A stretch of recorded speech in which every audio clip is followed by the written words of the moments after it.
Hello बच्चों, the question says a tank contains 28.0 kg of O2 gas at gauge pressure of 6.8 atm if the oxygen is replaced by helium. Now, how many kgs the latter will need to produce a gauge pressure of 8.25 atm? तो देखिए आपको क्या दिया गया है कि एक tank दिया गया है, राइट।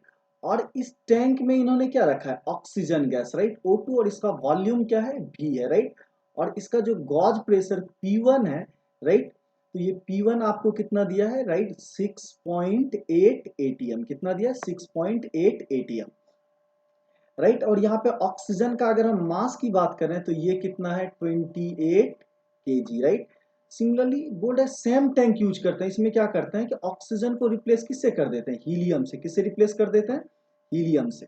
तो इस केस में इसका भी वॉल्यूम क्या रहेगा, भी ही रह जाएगा, राइट। तो दोनों केस में वॉल्यूम तो सेम है, बट यहाँ पे बोल रहे हैं कि प्रेशर जो P2 है ये कितना होना चाहिए, तो 8.25 atm। कितना होना चाहिए, 8.25 atm।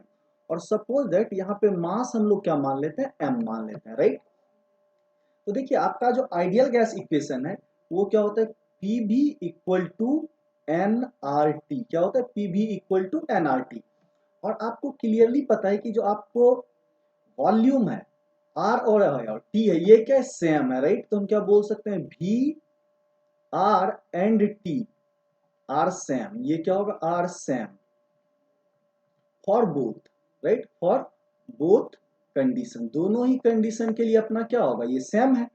तो हम क्या लिख सकते हैं कि P by N, right, P by number of moles N equal to R T या बाई V। क्या हो जाएगा, आर टी बाई V। तो ये क्या हो जाएगा आपका कांस्टेंट, ये क्या हो जाएगा आपका कांस्टेंट, क्योंकि आर टी और V सब क्या है, कांस्टेंट वैल्यू है। तो दोनों केस के लिए हम क्या लिख सकते हैं कि P1 by number of moles N1 equal to, ये किसके बराबर हो जाएगा, तो P2 बाई N2 के, राइट। क्या हो जाएगा, P2 बाई N2 के। तो देखिए अगर आपको N2 निकालना हो तो यहां से हम N2 कैसे निकाल सकते हैं, तो N2 के लिए क्या करेंगे, इसको इस साइड भेज देते हैं। तो ये क्या हो जाएगा, राइट, P2 बाई P1, और N1 इधर आके क्या हो जाएगा, मल्टीप्लाई हो जाएगा इंटू N1, राइट। और देखिए N2 को क्या लिख सकते हो आप, मास M2, राइट, जो आपका हीलियम है M2 by molar mass, right. तो मोलर मास हीलियम का कितना होता है, right, that is your 4। Helium के लिए कितना यूज करते हैं।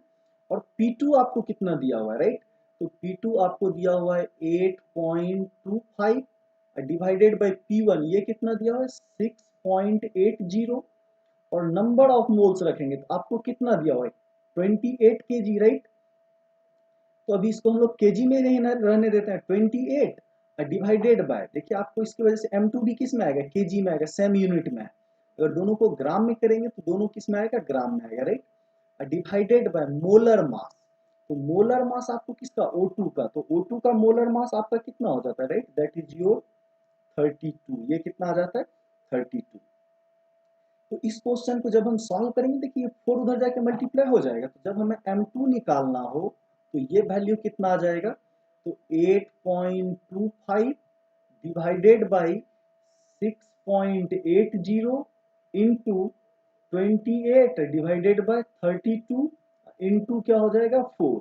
और ये सारा वैल्यू किस में आएगा, केजी में आएगा, राइट, क्योंकि हमने इसको किस में रखा है, ऑक्सीजन का मास केजी में रखा है। चलिए इस वैल्यू को जब हम सॉल्व करेंगे तो ये क्लोज टू आ जाएगा 4.24 kg। I hope you all guys understand it well. Thank you, stay tuned.